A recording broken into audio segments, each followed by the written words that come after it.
अगर आपको अक्सर थकान रहती है, चलते फिरते अचानक चक्कर आते हैं या दिमाग बार बार भूलने लगा है, तो हो सकता है ये सिर्फ कमजोरी नहीं बल्कि विटामिन B12 की कमी का एक इशारा हो। आज हम इस वीडियो में स्टेप बाय स्टेप समझेंगे कि विटामिन B12 की कमी शरीर में कैसे होती है, इसके लक्षण क्या होते हैं, इसको कैसे पहचानें। खासकर शाकाहारी लोग क्या खाएं, क्योंकि विटामिन B12 अधिकतर नॉन वेजिटेरियन भोजनों में ही पाया जाता है, इसलिए शाकाहारी लोगों को विटामिन B12 की कमी का खतरा ज्यादा होता है। इसके साथ साथ विटामिन B12 की कमी से क्या क्या खतरे हो सकते हैं, क्या क्या बीमारियां हो सकती हैं, और सबसे जरूरी बात, विटामिन B12 की कमी से बचाव कैसे करें। आगे बढ़ने से पहले एक छोटी सी अपील, अगर आपने अभी तक हेल्दी फॉरएवर चैनल को सब्सक्राइब नहीं किया है तो चैनल को सब्सक्राइब जरूर कर लें। विटामिन B12, जिसे कोबालामाइन भी कहते हैं, हमारे शरीर के लिए बहुत ही जरूरी है। ये ब्लड सेल्स और नर्व्स की सेहत के लिए और ब्रेन हेल्थ के लिए बहुत अहम रोल प्ले करता है। ये एनर्जी प्रोडक्शन और DNA बनाने में भी बड़ा रोल निभाता है। अब बात करते हैं उन 5 निशानियों की, सिम्टम्स की, जो बताते हैं कि आपके शरीर में विटामिन B12 की कमी है। नंबर 1, लगातार थकान और कमजोरी, क्योंकि विटामिन B12 की कमी से आपकी रेड ब्लड सेल्स ठीक से काम नहीं कर पाती, जिससे आपको खून की कमी हो जाती है, एनीमिया हो जाता है और उसकी वजह से थकान और कमजोरी रहने लगती है। नंबर 2, हाथ पैरों में सुन्नापन या झंझनाहट, जैसे नंबनेस और टिंगलिंग। तो अगर ये सिम्टम्स दिखने लगे तो मान ले कि नर्व्स के डैमेज होने का एक इशारा है और ये खतरनाक बात है। नंबर 3, याददाश्त की कमजोरी और कंसंट्रेशन की प्रॉब्लम। विटामिन B12 की कमी वाले मरीज कहते हैं अक्सर कि डॉक्टर साहब, मेरा दिमाग काम नहीं करता है ठीक से, मैं क्या करूं, और ये एक बहुत ही कॉमन समस्या है। नंबर 4, मूड चेंजेस, जैसे डिप्रेशन या चिड़चिड़ापन। विटामिन B12 सीरोटोनिन हार्मोन को भी कंट्रोल करता है और विटामिन B12 की कमी से डिप्रेशन और मूड स्विंग्स जैसी समस्याएं भी पनपने लगती हैं। अगर कमी को सही समय पर पूरा कर लिया जाए तो ठीक है, अदरवाइज इसके लॉन्ग टर्म इफेक्ट्स खतरनाक हो सकते हैं, कई बड़ी बीमारियां पैदा हो सकती हैं। और नंबर 5, पेल स्किन। आपकी जो स्किन है वो पेल दिखने लगती है, क्योंकि इसकी वजह से खून कम बनता है तो शरीर पीला दिखने लगता है, जिसको आप कई बार जॉन्डिस से कंफ्यूज करते हैं। तो अगर ये सिम्टम्स लंबे समय तक रहे तो आपको विटामिन B12 का टेस्ट जरूर करवाना चाहिए। अब हम गहराई से समझते हैं कि आखिर क्यों किसी के शरीर में विटामिन B12 की कमी हो जाती है। ऐसा भी नहीं है कि विटामिन B12 की कमी सिर्फ शाकाहारी लोगों में ही होती है, बल्कि मांसाहारी लोगों में भी विटामिन B12 की कमी होती है। ये सिर्फ खाने पीने से जुड़ी बात नहीं है, इसके कई और कॉम्प्लेक्स कारण भी हैं। विटामिन B12 कुदरती तौर पर सिर्फ जानवरों से मिलने वाले प्रोडक्ट्स में पाया जाता है, जैसे मीट, चिकन, मछली, अंडे और डेयरी प्रोडक्ट्स। अगर आप इन चीजों को नहीं खाते हैं तो आपके शरीर को विटामिन B12 नहीं मिलता है। कई बार मांसाहारी लोगों में भी इसकी कमी होती है, ये सब खाने के बावजूद। तो अगर या तो वो इन फूड्स को कम खाते हैं या फिर पाचन से जुड़ी समस्याएं भी जो है ना, वो एक अहम रोल प्ले करती है। विटामिन B12 का शरीर में एब्जॉर्ब होना एक कॉम्प्लेक्स प्रोसेस है।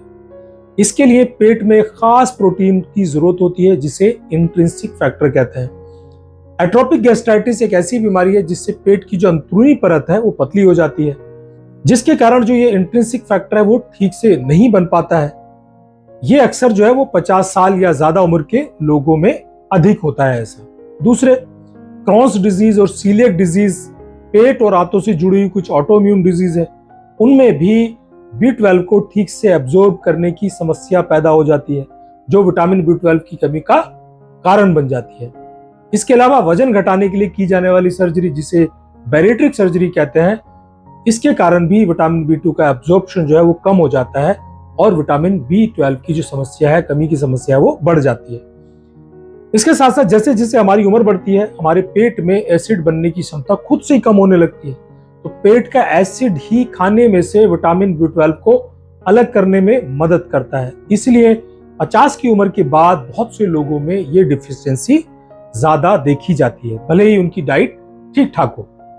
बहुत सी कुछ आम दवाएं भी विटामिन B12 की कमी का कारण बन सकती हैं, जैसे मेटफॉर्मिन।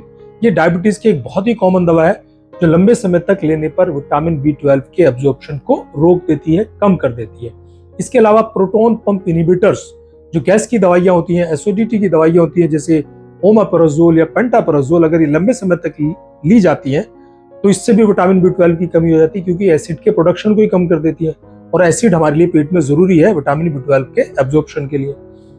इसके साथ साथ लंबे समय तक अगर आप ज्यादा शराब पीते हैं तब भी विटामिन B12 का एब्जॉर्प्शन और दूसरे न्यूट्रिएंट्स का जो एब्जॉर्प्शन है वो कम हो जाता है। अब बात करते हैं उन खतरों की जिन्हें ज्यादातर लोग नजरअंदाज कर देते हैं। विटामिन B12 की कमी को अगर गंभीरता से ना लिया जाए तो ये जानलेवा तो नहीं पर जिंदगी भर की परेशानियां दे सकता है। इससे मेगालोब्लास्टिक एनीमिया जैसे गंभीर खून की समस्या हो सकती है। ये विटामिन B12 की कमी का सबसे पहला और सबसे आम कॉम्प्लिकेशन है।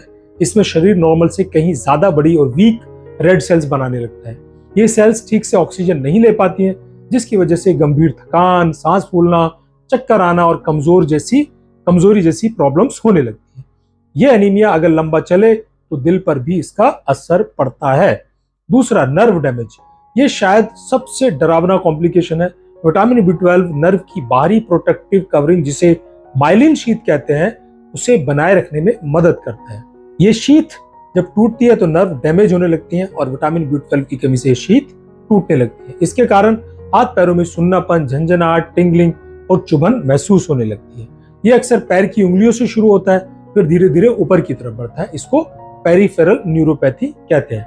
अगर डैमेज बढ़ जाए तो आपका बैलेंस भी बिगड़ जाता है, आपको चलते हुए थोड़ा ऐसे हिलने डुलने लगते हैं और ये जो दिक्कत है फिर अगर होने लगे तो इसको मोटर कंट्रोल प्रॉब्लम कहते हैं और कई बार ये इरिवर्सिबल भी होती है अगर समय पे इलाज ना किया जाए।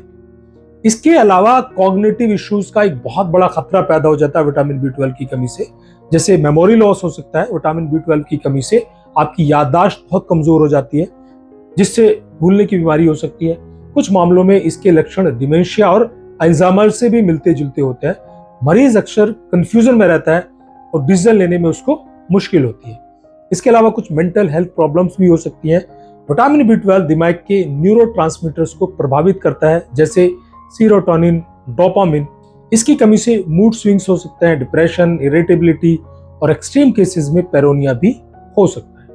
कुछ मामलों में विटामिन B12 की कमी इनफर्टिलिटी का कारण भी बन सकती है, जिसे सही ट्रीटमेंट से ठीक किया जा सकता है। सबसे बड़ा सवाल व्यूअर्स का अक्सर होता है, डॉक्टर साहब हम शाकाहारी हैं, क्या खाएं?